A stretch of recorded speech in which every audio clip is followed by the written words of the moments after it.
Welcome back to TYT Sports. I'm over here. Francis is on the right. Jason in the third person on the left. The Cavs and the Raptors. The Raptors, okay. I admit, you got me. Put your hands up. You get some credit. You get some respect from the commentators of the world. Not just myself, but many others. But, yeah, I thought the series was over in 5. I thought this series didn't have a chance to go more than 5.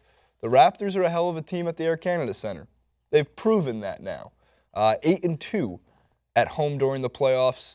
Their biggest challenge is yet to come, which is Game 5 in Cleveland, because they're 2-6 on the road. So throughout this game, Francis, the second quarter, which I know you want to speak on, has been, as you mentioned before we started shooting, a turning point. Why has it been a turning point? What have you seen, at least in the second quarter, that has changed so much going through the third and fourth? Well, at home in the Air Canada Centre, Lowry likes to come alive in the second quarter, right? So we've seen this, I think, with the Cavs at home. I think the second quarter is where they really just started to leave their blueprint on the game and start to really mold the way the rest of the game is going to move forward. Because what we've seen is we haven't really seen, in both the Cavs and the Raptors, and with OKC and Golden State, we haven't really seen a significant fourth quarter. We have seen games be won earlier on in this game, and that is what's surprising. I'm waiting for the buzzer beat. I'm waiting for a final to the death. But these teams, both of these matchups are like a chess match.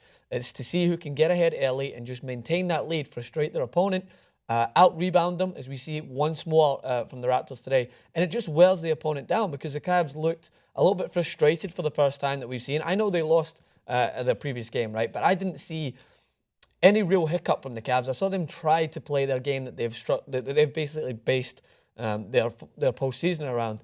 But in this game, I seen them frustrated. I seen them go out of their comfort zone to try and get back into the game. Yes. And they didn't stick to their game plan, which has worked in the previous games. And at home in Toronto, Lowry can be phenomenal. Him and DeMar DeRozan combined for, 60-plus points of the team's 67 points. 67 points.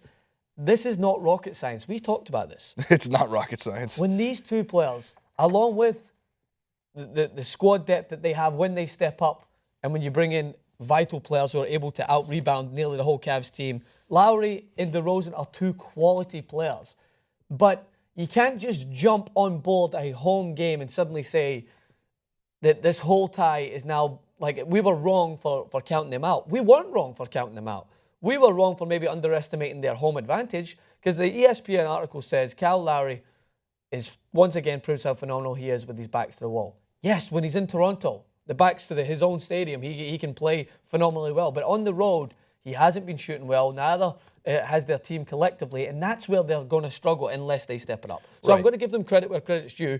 Phenomenal performance, wearing down the Cavs. But when you go back to Cleveland, that's where I want the article to say Francis Maxwell proved wrong, because Lowry performed with his backs against the Cleveland wall and was able to do it on the road, because that's where he's going to have to do it for them to win. Right, because, I mean, the stats are there. Kyle Lowry still could set a record for the worst, at least away playoff shooting percentage in the history of the NBA. And again, like, when he gets his confidence there, he starts hitting threes from Damian Lillard and Steph Curry territory, and they don't even hit the rim. It's a beautiful looking thing. But, again, as you just put, it's not rocket science. Yes, Bismack Biyombo deserves a lot of credit, right? Bismack Biyombo also has the same amount of technical fouls as Draymond Green, and for as much as he has been a huge spark plug in the Raptors' defense, and I should say a little bit on the offensive end, at least offensive rebounding end, and guys like Louis Scola and DeMarre Carroll, they're not doing enough.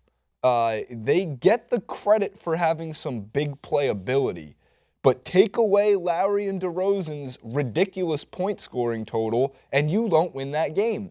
So as long as DeRozan and Lowry can get into their groove, I'm going to say it every single game. I've said it every game of this NBA playoffs. The Raptors live and die with those players. Yeah. Both step up and play well, they win games. One slacks, the other plays well, they tend to lose, and when both don't get into any form of rhythm, they get blown out. That is every game of this playoff so far. So they get a ton of respect. They do. Like, that crowd, those fans, they deserve those wins at the Air Canada Centre. The Cleveland Cavaliers, on paper, are the much better basketball team. That's a fact. LeBron James and company has proven more in their playoff careers. Well, it's really LeBron. Kevin Love and Kyrie Irving have had like their second time being in the NBA playoffs. They have very little experience. But guys like Richard Jefferson have been in the finals before. Dellavedova had to step up in the finals last year. They are more experienced in general than the Raptors are. One of the things that confused me, though, is that I thought Dwayne Casey for a second almost handed the Cavs the game in the beginning of the fourth quarter, because you're down 2-1 in the series. You're going into the fourth quarter. Everything's working with the lineup you've been playing through that third quarter. Yeah, now, I understand rest, and I understand why it's important. But I don't understand when you're down 2-1 in a must-win game, because if you did lose that game, you're going back to Cleveland and losing the series. But you didn't. Not trying to double standard this clip. He put in a smaller lineup that got torched by the Cavs. The reason the Cavs came back is because Dwayne Casey's lineup choice in the beginning of the fourth quarter. And then he kept it in for more than 3.5 minutes. And as the Cavs came back, he didn't call a timeout. I was going to say. They trimmed an 18-point halftime lead to 9, and then a 9-point lead at the beginning of the fourth quarter to down 1. A 19-point swing over 12 minutes. And that's what the Mank yesterday was talking about, it, how OKC had a very similar situation. They started the fourth a little slow. Golden State banged 2 threes straight away in the previous game. And what do you do? Timeout. Yes. Changed it back in. And then there's a big coaching decisions. But yeah, to go back to the points that we mentioned, I mean, Bismack Biyombo, 14 rebounds, 3 blocks. He's playing amazing defense, on the both glass. Interior and the perimeter, and he is passionate. It reminds me, very similar, as you said there, to Draymond Green. Draymond Green's painted with the crybaby brush or the dirty player brush. But both you need players like that no matter what. What is the final point to mention, Jason? Well, one point I did want to mention, actually, it's kind of interesting. You're talking about Kyle Lowry, and according to ESPN's reports, Kevin Durant was sending him messages early on in the playoffs to say, it all happens. It happens to everyone. Just keep shooting. Like, everyone is going to go. Like Kevin Durant, in their first win against Golden State, he went, what was it, 6 misses before he knocked down that crucial shot. But it's going to come down, like, we are firmly on board for giving credit where credit's due, especially to a team like Toronto. Everyone I talk to is rooting for Toronto. It's so funny because I'm not even an American team. Either way, but everyone is like, yeah, like I met a guy at the restaurant last night. He said he was from Canada, and I was like, I'm really rooting for the Raptors. 3 other guys were sitting next to me like, yeah, me too. There is a lot of fandom behind this team because they have such a seesaw season, man. Like, they are so, especially the postseason, inconsistent. But mark our words, is it will catch up to them because the Cavs will not allow them that free space if they drop another game at Cleveland. I think it's going to be the crucial game. We will give credit. I will literally put my hands up on Twitter and say everything I've said about Kyle Lowry is completely wrong if they're able to showcase that they can beat a team that they've lost collectively by 50 points in Cleveland. 50 collectively over both games. Yeah. By 50 points. So that's the big point that comes into it. It's all well and good doing it at home. I honestly thought that home advantage, this is a bold point I'm going to make, was not as much as important in any other sport than it is in world football because of that stadium, the rocking environment. It's big everywhere. In NBA, man, that especially, we've seen it with the Seahawks in American football, and there'll be arguments for that, but Toronto are a different team at home, and it's all going to come down to that away form. Yeah, absolutely.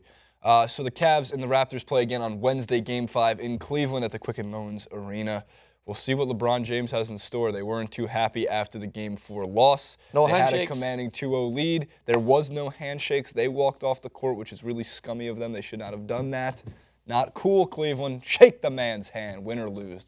You always have to do it. And Stephen A. Smith apologized to the entire nation of Canada. That also happened.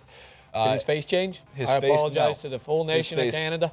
His face did not change. Comment below, like, favorite, subscribe. All the social media is in the description box. Follow the links, and we'll see you over there.